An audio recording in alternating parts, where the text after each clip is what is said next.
Welcome back. പാരഡിയിൽ ഇരട്ടത്താപ്പുണ്ടോ എന്നുള്ളതാണ് ചോദ്യം.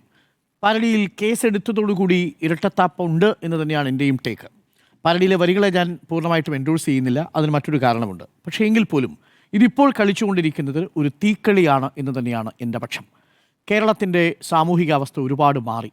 നിർമാല്യം cinema ഇറങ്ങുന്ന സമയത്ത് ഉള്ള ഒരു സാമൂഹികമായിട്ടുള്ള ആരോഗ്യം നമ്മുടെ സമൂഹത്തിനില്ല എന്നുള്ളത് നമ്മൾ തിരിച്ചറിയണം.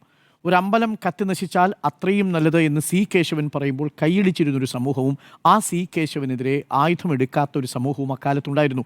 ഉണ്ട്, തീർച്ചയായിട്ടും വലിയ രീതിയിലുള്ള പ്രതിഷേധമുണ്ടെങ്കിൽ പോലും അതിന് പിന്തുണ നൽകാൻ കഴിയുന്ന ഒരു സമൂഹം അവിടെ ഉണ്ട്. അതിനോടൊക്കെ പോരടിച്ചാണ് സി കേശവൻ അടക്കമുള്ളവർ വളരെ ശക്തമായിട്ട് വന്നത്. അന്നും വലിയ രീതിയിലുള്ള പ്രതിഷേധങ്ങൾ കണ്ടു. സി കേശവനെ എങ്ങനെയാണ് ആ സമൂഹം ഉപദ്രവിക്കാൻ ശ്രമിച്ചത് എന്ന് നമ്മൾ ഒക്കെ കാണുകയും ചെയ്തിട്ടുണ്ട്. എത്ര രീതിയിലാണ് അപമാനിക്കാൻ ശ്രമിച്ചത് എന്നുള്ളത്. പക്ഷേ അപ്പോഴും സി കേശവൻ പിന്നീട് ഒരു നവോത്ഥാന നായകൻ എന്ന നിലയിൽ ഉയർത്തപ്പെടുന്നതും ആ നിലപാടുകൾ കൊണ്ടാണ്. പക്ഷേ ഇന്ന് സി കേശവൻ ഉണ്ടായിരുന്നെങ്കിൽ എന്താകുമായിരുന്നു അവസ്ഥയെന്ന് നിങ്ങൾ ആലോചിച്ച് നോക്കൂ. നമ്മളിത് പലതവണ പറഞ്ഞിട്ടുള്ള വിഷയമാണ്. നമ്മളുടെ സാമൂഹിക ശരീരത്തിന് ആ ആരോഗ്യം നഷ്ടപ്പെട്ടിട്ട് കുറച്ചധികം നാളുകളായി മാറിയിരിക്കുന്നു. നമ്മൾ വെറുതെ വ്രണപ്പെടുന്ന മനുഷ്യരായി മാറുന്നൊരു കാലത്താണ് ഈ പാരഡി ഗാനം വരുന്നതും. ഈ പാരഡി ഗാനം തെരഞ്ഞെടുപ്പിൽ അതിൻ്റെ കർമ്മം നിർവഹിച്ചു. ആ തെരഞ്ഞെടുപ്പോട് കൂടി അത് അവസാനിപ്പിക്കുകയും അതിനുശേഷം അടുത്ത മറ്റ് രാഷ്ട്രീയ ചർച്ചകളിലേക്ക് പോവുകയുമാണ് വേണ്ടിയിരുന്നത്. എനിക്കിവിടെയാണ് ഒരു വിയോജിപ്പുള്ളത്. അത് ഞാൻ അവസാന ഘട്ടത്തിൽ പറയാം. എന്താണ് ഇപ്പോൾ FIR-ൽ പറഞ്ഞിരിക്കുന്നത്? മതവികാരം വ്രണപ്പെടുത്തി എന്നുള്ളതാണ്. നിലവിൽ മതവികാരം ഇതിൽ വ്രണപ്പെടുത്തേണ്ട കാര്യമുണ്ടോ? നമുക്കിതിൻ്റെ വരികളിലൂടെ തന്നെ ഒന്ന് പോയി നോക്കിയാൽ ഇതിൽ മതവികാരം വ്രണപ്പെടുന്നത് ഏതു ഭാഗത്താണ് എന്നുകൂടി നമുക്കൊന്ന് പരിശോധിക്കേണ്ടതുണ്ട്. ആ വരികൾ ഇങ്ങനെയാണ്: പോറ്റിയെ കേറ്റിയെ സ്വർണം ചെമ്പായി മാറ്റിയെ, അവിടെയില്ല. സ്വർണ്ണപ്പാളികൾ മാറ്റിയെ ശാസ്താവിൻ ധനമൂറ്റിയെ. ശാസ്താവിൻ്റെ ധനമൂറ്റി എന്ന് പറയുന്നതിനകത്ത് ആർക്കും യോജിപ്പുള്ളൊരു കാര്യമല്ല. കാര്യം ദ്വാരപാലക ശില്പപാളിയാണെങ്കിലും കട്ടളപ്പാളിയാണെങ്കിലും അതിൽ സ്വർണം പൊതിഞ്ഞിട്ടുണ്ടെങ്കിൽ, അതാണല്ലോ ഇപ്പോൾ കോടതി ചോദിക്കുന്നത് വാസുവിനോട്, ആ സ്വർണം മോഷ്ടിച്ചിരിക്കുന്നത് ആര് എന്നൊരു ചോദ്യം നമ്മുടെ മുന്നിലുണ്ട്. സ്വർണം കട്ടവൻ ആരപ്പ എന്നുള്ളതാണ്. അപ്പോൾ സ്വർണം കട്ടവൻ ആരാണ് എന്നുള്ളതൊരു ചോദ്യമായിട്ട് വരുന്നു. ഈ കോണ്ടെക്സ്റ്റിൽ തന്നെയാണ് നമ്മളതിനെ വായിക്കേണ്ടതും. സഖാക്കളാണ് അയ്യപ്പ. അവിടെയാണ് എനിക്കൊരു വിയോജിപ്പുള്ളത്. അതെല്ലാം സഖാക്കളാണോ? അല്ല എന്നുള്ളത് നമുക്ക് എല്ലാവർക്കും അറിയാം. ഈ സ്വർണം കട്ടതായിട്ട് ഇപ്പോൾ ജയിലിൽ കിടക്കുന്ന മുഴുവൻ ആളുകളും സഖാക്കളല്ല. അപ്പോൾ അതൊരു രാഷ്ട്രീയമായിട്ടുള്ള പരാമർശമാണ്. മതമല്ല അവിടെ വ്രണപ്പെടുന്നത്, പകരം സഖാക്കളാണ് എന്നുള്ളതാണ് അതിനകത്ത് വ്രണപ്പെടുന്നതിനുള്ള ഒരു ഭാഗം. ആ പരാമർശം ശരിയാണോ എന്ന് ചോദിച്ചാൽ വസ്തുതയോട് നിരക്കുന്നതല്ല എന്നുള്ളതാണ്. അത് ഞാൻ അവസാനം പറയാം. അപ്പോൾ സഖാക്കളാണോ അയ്യപ്പ? ലോഹം മാറ്റിയത് ആരപ്പ എന്ന് ചോദിക്കുന്നുണ്ട്. ഈ ലോഹം അവിടെ കൊണ്ടുപോയിട്ട് മാറ്റിയതാരാണ്? വസ്തുതാപരമായത് ശരിയല്ല, പക്ഷേ സഖാക്കളാണേ അയ്യപ്പ എന്ന് പറയുന്നത്. അപ്പോൾ അയ്യപ്പനോട് പറയുകയാണ്. അപ്പോൾ അയ്യപ്പനോട് പറയുമ്പോൾ മറ്റൊരു സോഷ്യൽ മീഡിയയിലെ ചർച്ച എന്ന് പറയുന്നത് അയ്യപ്പന് ഇതൊക്കെ അറിയാമല്ലോ, അപ്പോൾ അയ്യപ്പനെ പഠിപ്പിക്കുന്നവരായി അയ്യപ്പനെ നിങ്ങൾ മനുഷ്യന് താഴേക്ക് കൊണ്ടുവരികയാണോ എന്നൊരു വിദണ്ഡവാദം ഉന്നയിക്കുന്നുണ്ട്. അത് വിദണ്ഡവാദമായിട്ട് അവിടെ നിൽക്കട്ടെ. ആചാരങ്ങളെ ലംഘിക്കാനായി അമ്മിണിമാരെ മലകേറ്റി, അതൊരു രാഷ്ട്രീയമായിട്ടുള്ള സ്റ്റേറ്റ്മെൻറ്റാണ്. അകവും പുറവും കൊള്ളയടിക്കാൻ നിയമിച്ചിട്ടുള്ളതൊരു പോറ്റി. ഇതാണ് അതിനകത്ത് പറയുന്ന പല വരികളിലും. ഇതിലെവിടെയാണ് മതവികാരം വ്രണപ്പെട്ടിരിക്കുന്നത് മനസ്സിലാവുന്നില്ല. കാരണം ഒരു മതത്തിലെ ഒരു ദൈവത്തെയും ഇതിനകത്ത് നിന്ദിച്ചിട്ടില്ല എന്നുള്ളതാണ്. ദൈവത്തെ നിന്ദിക്കുമ്പോഴാണല്ലോ ഇതിനകത്ത് പ്രശ്നം ഉണ്ടാവുന്നത്.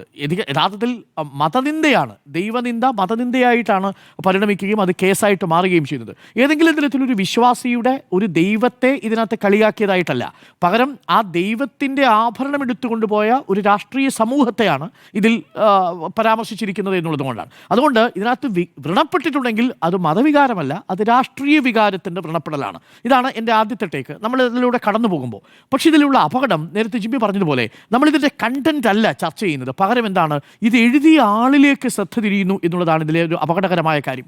ഇത് വരുന്ന സമയം മുതൽ ഇപ്പോൾ കുഞ്ഞബ്ദുള്ളയൊക്കെ നമ്മൾ ലൈവായിട്ട് കൊണ്ടുവരാൻ വേണ്ടി ശ്രമിച്ചതാണ്. ഇങ്ങനെ ഒരു വരി എഴുതുകയും അത് തെരഞ്ഞെടുപ്പിൽ വലിയ ചർച്ചയാവുകയും ചെയ്തു. നോക്കൂ, ഇതിന് മുൻപും ഇത് ഉപയോഗിച്ചിട്ടുണ്ട്. നേരത്തെ സ്മൃതി പറഞ്ഞു, താനാളൂരിൽ കേട്ടത് ഇതേപോലെയുള്ള പാരഡിയാണ്. പക്ഷേ അതിനകത്ത് ഇതിനേക്കാൾ മോശമായ രീതിയിൽ മറ്റൊരു രാഷ്ട്രീയ പാർട്ടിയെ വളരെ മോശമായിട്ട് വിവക്ഷിക്കുന്നതായിട്ട് കാണാം. 1988 മറ്റോ ആണ് അല്ലേ ഈ 1988 ശിവമണിയുടെ വീരമണിയും കൂടി ചേർന്നിട്ട് ഈ പള്ളിക്കെട്ട് ശബരിമലയ്ക്ക് എന്ന് പറയുന്ന പാട്ട് എഴുതുന്നത്.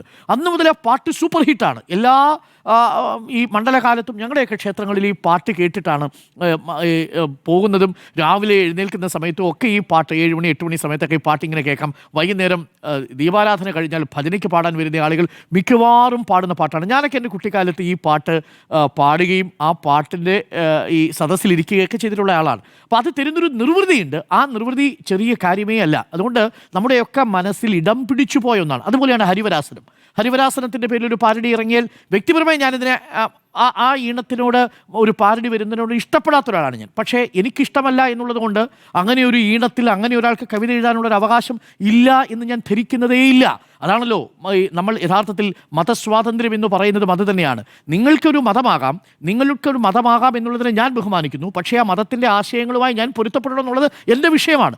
എനിക്ക് ഈ പാരഡി ഗാനത്തോട് രാഷ്ട്രീയമായി വിയോജിപ്പുള്ള ഒരാളാണ്. പക്ഷേ അപ്പോഴും ആ പാരഡി എഴുതി അത് ഈണത്തിൽ പാടി അതിനകത്ത് കൊണ്ടുവരുന്ന ഒരു കലാമൂല്യമുണ്ട് എന്ന് വിശ്വസിക്കുന്ന ആളാണ് ഞാൻ. പക്ഷേ അപകടമുണ്ടാകുന്നത് എവിടെയാണ്? ആ പാരഡി എഴുതിയ ആളിലേക്ക് ഒരു കേസ് പോവുകയും നാളെ ഇത് ഏറ്റെടുക്കാൻ വരുന്നത് VHP ആണെങ്കിൽ, നാളെ ഇത് ഏറ്റെടുക്കാൻ വരുന്നത് ഈ പറയുന്ന ഹിന്ദു ഐക്യമുന്നണിയാണെങ്കിൽ, നാളെ ഇത് വളരെ തീവ്ര വലതുപക്ഷ സംഘടനകൾ ഏറ്റെടുക്കാൻ വന്നാൽ, ശിവസേനക്കാരെ ഏറ്റെടുക്കാൻ വന്നാൽ, ഹനുമാൻ സേനക്കാരെ ഏറ്റെടുക്കാൻ വന്നാൽ, രാമസേന ഏറ്റെടുക്കാൻ വന്നാൽ എന്ത് സമാധാനം പറയും? അയ്യപ്പസേന എന്ന പേരിൽ അയ്യപ്പസേന ഉണ്ടാക്കിയിട്ടില്ലെന്ന് തോന്നുന്നു. ഇതുവരെ അത്ര തീവ്രമായിട്ട് നമ്മൾ കേട്ടിട്ടില്ല. കാര്യം അയ്യപ്പൻ എപ്പോഴും ഹിംസയുടേതല്ല, അഹിംസയുടെ സിദ്ധാന്തമാണ് അയ്യപ്പനുള്ളത്. ഇനി അങ്ങനെ ഒരു സംഘടന കൂടി രൂപപ്പെട്ട് വരുമോ എന്നാണ് ഞാൻ ഭയക്കുന്നത്. ഈ ഹനുമാൻ സേന പോലെ അയ്യപ്പസേന എന്ന മട്ടിൽ ഈ അയ്യപ്പൻ്റെ യഥാർത്ഥത്തിലുള്ള ആശയങ്ങളെ മറച്ചു വെച്ചുകൊണ്ട് ഒരു വലതുപക്ഷ സംഘടനയ്ക്കുള്ള ഒരു സാധ്യതയാണോ കാണുന്നത്? എനിക്ക് മനസ്സിലാവുന്നില്ല. ഇതാണോ ഈ പറയുന്ന തിരുവാഭരണ പാത സംരക്ഷണ സമിതിയുടെ പണി? അവരാ പാതയിൽ ഏതെങ്കിലും കയ്യേറ്റങ്ങൾ നടത്തിയിട്ടുണ്ടെങ്കിൽ ആ കയ്യേറ്റങ്ങൾ പിടിക്കാൻ പോകണം. അതല്ലാതെ നാട്ടിൽ സമാധാനത്തോടുകൂടി ഒരു പാരടിപ്പാട്ട് ഇറങ്ങിക്കഴിയുമ്പോൾ മുഴുവൻ വിശ്വാസികളുടെയും അയ്യപ്പ ഭക്തന്മാരുടെയും സംരക്ഷകരായി വരികയല്ല വേണ്ടത്. ഒരു കാര്യം ഇതുപോലെ ഒരു ക്വസ്റ്റ്യൻ പേപ്പറിന് ജോസഫ് ഞാൻ പറയാൻ വന്നത് നോക്കൂ, ഞാൻ തുടക്കത്തിൽ സൂചിപ്പിച്ചല്ലോ, ഇത് നമ്മളുടെ സാമൂഹിക ശരീരത്തിലെ ആരോഗ്യം നഷ്ടപ്പെട്ടിരിക്കുന്നു എന്ന് പറയുന്നത് ഏറ്റവും നല്ല എക്സാമ്പിളാണ്. ജോസഫ് മാഷിന്റെ കയ്യിലെ കൈവിട്ട് നമ്മൾ ആരും കരുതില്ല. അത് കൈവിട്ടേണ്ട ഒരു വിഷയമേ അല്ല എന്ന് തന്നെയാണ് എൻ്റെ ടേക്ക്. കാരണം അത് കോട്ട് ചെയ്തുകൊണ്ടാണ് അതിനകത്തൊരു സ്റ്റേറ്റ്മെന്റ് കൊണ്ടുവരുന്നത്. അത് എനിക്കൊന്ന് തുടങ്ങി അതിനുശേഷം കൈവിട്ടു പോവുകയും ഒരു വിഭാഗം ആളുകൾക്ക് തോന്നുന്നു ഇത് പ്രവാചകരെ നിന്ദിച്ചതാണെന്ന് തോന്നുന്നു. എന്നാൽ അതൊരു സിനിമയുടെ സ്ക്രിപ്റ്റിൽ നിന്ന് എടുത്തിരിക്കുന്ന ഭാഗമാണ്. കോട്ട് ചെയ്തിട്ടാണ് അതിനകത്ത് ചോദിക്കുന്നത്. അതിനകത്ത് പുള്ളിയും വള്ളിയും ഇടാൻ മാത്രമേ അതിനകത്ത് പറയുന്നുള്ളൂ. അതിനകത്തെ ആ സ്ക്രിപ്റ്റിനെ പോലും അല്ല, പുള്ളിയും വള്ളിയും ഇടാൻ വേണ്ടിയുള്ളൊരു ചോദ്യമാണ് പിന്നീട് ഒരു കൈപ്പത്തി തന്നെ എടുത്തത് എന്നത് പ്രേക്ഷകർ ഓർമ്മിക്കണം. അത്രമേൽ അസ്വസ്ഥതയുള്ള ഒരു സമൂഹത്തിലാണ് നമ്മൾ നിൽക്കുന്നത്. അതുകൊണ്ട് CPM ഈ വിഷയത്തിൽ എടുത്തിരിക്കുന്ന നിലപാട് അങ്ങേയറ്റം അപകടകരമായ രീതിയിലേക്ക് മാറുന്നു. കേസ് വരും, കേസ് പക്ഷേ അത് രജിസ്റ്റർ ചെയ്യാതിരിക്കുക, പരാതി വരും, ആ പരാതിയെ പ്രാഥമികമായിട്ട് അന്വേഷിച്ച് അതിനകത്ത് ആരുടെയും മതവികാരം നോക്കൂ. ഇതിൽ എവിടെ, അതാണ് ഞാൻ പറഞ്ഞത്, മതവികാരമല്ല രാഷ്ട്രീയ വികാരം വ്രണപ്പെട്ടിരിക്കുന്നു എന്നുള്ളതാണ്. രാഷ്ട്രീയ വികാരം വ്രണപ്പെടുക എന്ന് പറയുന്നത് തെരഞ്ഞെടുപ്പിൽ നടക്കേണ്ട ഒന്നാണ്. അതിനെയാണല്ലോ നമ്മൾ രാഷ്ട്രീയ സംവാദം എന്ന് പറയുന്നത്. അതിൽ ചില ആളുകൾക്ക് രാഷ്ട്രീയമായ വികാരം വ്രണപ്പെടും, ചില ആളുകൾക്ക് വ്രണപ്പെടില്ല. അതൊക്കെയാണ് ജനാധിപത്യത്തിൻ്റെ സ്പിരിറ്റ്. അതിനെ മതവുമായിട്ട് കൂട്ടിയിണക്കുക എന്ന് പറയുന്നത് അത്യന്തം അപകടകരമായ കാര്യമാണ്. അതൊന്ന്.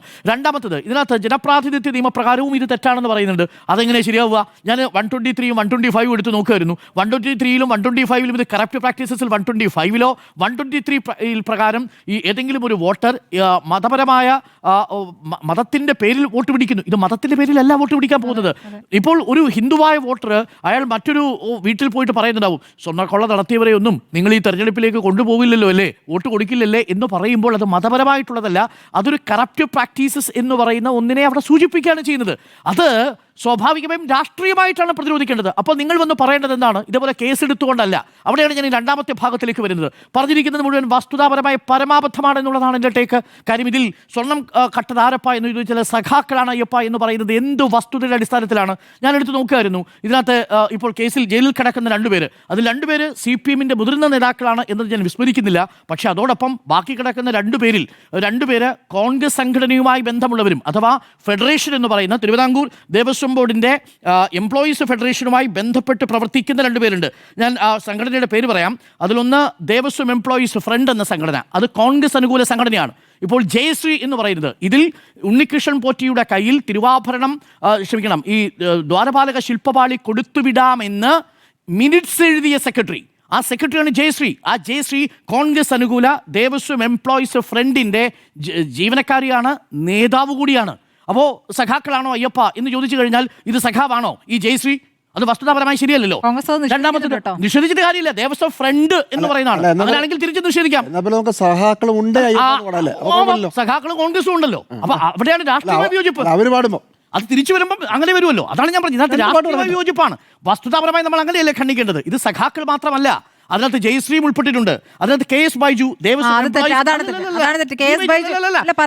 എനിക്ക് മനസ്സിലായി. പക്ഷേ എനിക്ക് ആ ബി ബൈജുവിന്റെ കാര്യമല്ല ഞാൻ പറയാൻ വരുന്നത്. KS ബൈജു എന്ന് പറയുന്നത് ദേവസ്വം എംപ്ലോയീസ് ഫ്രണ്ടിന്റെ ഒരു സഹപ്രവർത്തകനാണ്, അല്ലാത്ത നേതാവല്ല. അതാണ് കോൺഗ്രസ്സുകാർ പറയുന്നത്. തിരിച്ചു പറയുന്നത് അയാൾ സംസ്ഥാന നേതാവാണെന്ന്. ആ സംസ്ഥാന നേതാവല്ല, പകരം ദേവസ്വം എംപ്ലോയീസ് ഫ്രണ്ടിൽ ഒരു ജീവനക്കാരനാണ്. അദ്ദേഹം അതിന്റെ സഹയാത്രികനാണ് KS ബൈജു. കാരണം അയാൾ ദേവസ്വം എംപ്ലോയീസ് ഫെഡറേഷന്റെ അംഗമല്ല. ഞാനിത് വസ്തുതാപരമായിട്ടാണ് പറയുന്നത്. ഞാനിത് തിരുവിതാംകൂർ ദേവസ്വം ബോർഡ് ഫെഡറേഷൻ്റെ ഭാഗത്ത് നിന്ന് കോട്ട് ചെയ്യുകയാണ്. അയാൾ എംപ്ലോയീസ് ഫ്രണ്ടിൻ്റെ ആളാണ്, പക്ഷേ നേതാവാണ് എന്ന് എനിക്കറിയില്ല. നേതാവ് ബി ബൈജു ആണ് എന്ന് ലിജു പറയുന്നത് ഞാൻ കേട്ടു. അടുത്തത് ശ്രീകുമാർ ദേവസ്വം എംപ്ലോയീസ് ഫെഡറേഷൻ്റെ ആളാണ്. അത് ഫെഡറേഷൻ എന്ന് പറയുന്നത് CPM-ൻ്റെ ഭാഗമാണ്. സുധീഷ്, അതായത് chief executive officer, Devaswom employees front ആയിരുന്നു. എംപ്ലോയീസ് ഫ്രണ്ട് ആയിരുന്നു, പിന്നീട് ദേവസ്വം എംപ്ലോയീസ് ഫെഡറേഷനായി. ഇതാണ് യഥാർത്ഥത്തിൽ സംഭവിച്ചിരിക്കുന്നത്. അപ്പോൾ ഇതിനുള്ളിൽ കിടക്കുന്നത് ഇനി ഉണ്ണികൃഷ്ണൻ പോറ്റി സഖാവാണോ ഈ പറയുന്ന കോൺഗ്രസ് നേതാക്കൾക്കൊപ്പം പോയിട്ട് സോണിയാഗാന്ധിയുടെ വീട്ടിൽ പോയി ഗിഫ്റ്റ് കൊടുക്കുന്നത് ഒരു സഖാവാണോ? അപ്പോൾ ഇതൊക്കെ വസ്തുതാപരമായി നമ്മൾ പൊതുസമൂഹത്തിൽ ചർച്ച ചെയ്യുന്നതിനു പകരം അതിനെ സഖാവ് എന്നെഴുതിയിരിക്കുന്നതിനെ രാഷ്ട്രീയമായി നേരിടുന്നതിനു പകരം അത്യന്തം അപകടകരമായ ഒരു വളഞ്ഞ വഴിയിലൂടെ പോയി നേരിടാൻ പോകുന്നത് വലിയ തിരിച്ചടിയാകും. അത് എൻ്റെ ഭയമെന്ന് പറയുന്നത് ഇതുണ്ടാക്കാൻ പോകുന്ന ഒരു സാമൂഹികമായ അസ്വസ്ഥതയുണ്ട്. അതിൽ നമ്മളാരും അതിനകത്ത് വീണു പോകരുത് എന്നുള്ളതാണ്. പിന്നെ ഇത് പാർലമെൻറ്റിൻ്റെ പുറത്ത് പാടണമായിരുന്നു എന്നുള്ളതാണ്. ഞാൻ ഇപ്പോഴും പറയുന്നു, ഒരു മതത്തിൻ്റെ പരാമർശവും രാഷ്ട്രീയമായി ഏതെങ്കിലും തരത്തിലുള്ള തെരഞ്ഞെടുപ്പിന് ഉപയോഗിക്കാതിരിക്കുന്നതാണ് നല്ലത്. അത് കോൺഗ്രസും ഉപയോഗിക്കുന്നത് ശരിയല്ല, BJP ഉപയോഗിക്കുന്നത് ശരിയല്ല, CPM ഉപയോഗിക്കുന്നത് ശരിയല്ല. കാര്യം അത് വർഗീയതയുടെ അടിസ്ഥാനത്തിലാണ്. അതല്ലാതെ എന്തെല്ലാം വിഷയങ്ങളുണ്ട് ചർച്ചയ്ക്കെടുക്കാൻ? അതാണോ കേരളം നേരിടുന്ന ഏറ്റവും വലിയ പ്രധാനപ്പെട്ട വിഷയങ്ങളിൽ ഒന്ന്? ഇതാണോ പാർലമെന്റിൽ അവതരിപ്പിക്കേണ്ട? പാർലമെന്റിന്റെ പുറത്ത് ഈ ഹൈക്കോടതിയുടെ മേൽനോട്ടത്തിൽ SIT അന്വേഷണം നടത്തിക്കൊണ്ടിരിക്കുകയല്ലേ? ഈ പറയുന്ന നേതാക്കളെ മുഴുവൻ പിടിച്ചകത്തിട്ടിരിക്കുന്നത് ഈ SIT അല്ലേ? ആ SITയുടെ അന്വേഷണത്തിൽ എവിടെയാണ് വീഴ്ച ഇതുവരെ ചൂണ്ടിക്കാണിക്കാൻ പറ്റിയിട്ടുണ്ടോ? നമുക്ക് ഉദ്ദേശിക്കുന്നയാളെ പ്രതിയാക്കിയില്ല എന്ന് കരുതി CBI അന്വേഷണം വേണമെന്നാണ്, കേന്ദ്ര ഏജൻസി വേണമെന്നാണ് പറയുന്നത്. ഇന്ന് അതിലെ ഒരു ഇരട്ടത്താപ്പ് കൂടി ഞാൻ പറയാം. അതേ കേന്ദ്ര ഏജൻസിക്കെതിരെയാണ് ഇന്ന് പാർലമെന്റിൽ അടിയന്തര പ്രമേയത്തിനുള്ള നോട്ടീസ് കൊടുത്തിരിക്കുന്നത്. ED എങ്ങനെയാണ് ഈ പറയുന്ന നാഷണൽ ഹെറാൾഡ് കേസിൽ ഒരു കള്ളക്കേസ് എടുക്കുകയും PMLA കോടതി ആ കേസെടുത്ത് തോട്ടിക്കളയുകയും ചെയ്തു. അപ്പോൾ ആ കാര്യത്തിലും ഒരു ഇരട്ടത്താപ്പ് മറുഭാഗത്ത് കോൺഗ്രസിനുമുണ്ട്. പക്ഷേ ഇവിടെ ഏറ്റവും അപകടകരമായ ഒരു നീക്കം നടത്തിയിരിക്കുന്നത് CPM തന്നെയാണ്, അഥവാ ഇടതുപക്ഷമാണെന്നാണ് എൻ്റെ ടേക്ക്. ഈ കാര്യത്തിൽ ഒരു രാഷ്ട്രീയ തീരുമാനം വേണമായിരുന്നു. ഒരു പരാതി കിട്ടിയാൽ ആ പരാതിയുടെ മെറിറ്റ് പ്രാഥമികമായി ഒരു ലീഗൽ എക്സ്പേർട്ടിൻ്റെ കാഴ്ചപ്പാടിലൂടെ നോക്കിയാൽ അതിനകത്ത് പ്രാഥമികമായി മതവികാരം വ്രണപ്പെടുത്തിയതോ തിരഞ്ഞെടുപ്പിൻ്റെ ഏതെങ്കിലും റെപ്രസെൻറ്റേഷൻ ഓഫ് പീപ്പിൾസ് ആക്ടിൻ്റെ അടിസ്ഥാനത്തിലോ 123 125 ലംഘിക്കപ്പെട്ടതായി നമ്മളതിൽ കാണുന്നില്ല. എന്നാൽ ഇത് അപകടകരമായൊരു നീക്കം എന്ന് പറയുന്നത് ഇത് നേരെ പോകും. എൻ്റെ ഭയം, കുഞ്ചൻ നമ്പ്യാർ ഈ കാലത്ത് ജീവിച്ചിരുന്നെങ്കിൽ ഇതിനകം തന്നെ ജയിലിൽ പോകുന്ന അവസ്ഥ വന്നേനെ. ചില സമുദായ നേതാക്കൾ കൊണ്ട് പരാതി കൊടുത്തു കഴിഞ്ഞാൽ പട്ടരെക്കുറിച്ചും നായരെക്കുറിച്ചും ഒക്കെ എഴുതിയ പഴയ തുള്ളൽ കവിതകളുടെ പേരിൽ കുഞ്ചൻ നമ്പ്യാർ അകത്തു പോകേണ്ട ഒരു സാഹചര്യം ഉണ്ടാകുമായിരുന്നു എന്നുള്ളതാണ്. അത് ഭയപ്പെടുത്തുന്ന ഒന്നാണ്. ഇത്തരം ഷോർട്ട് കട്ടുകൾ ഒരു രാഷ്ട്രീയ പാർട്ടിയും സ്വീകരിക്കുന്നത് എന്നുള്ളതാണ് ഈ വിഷയത്തിൽ എൻ്റെ ടേക്ക്.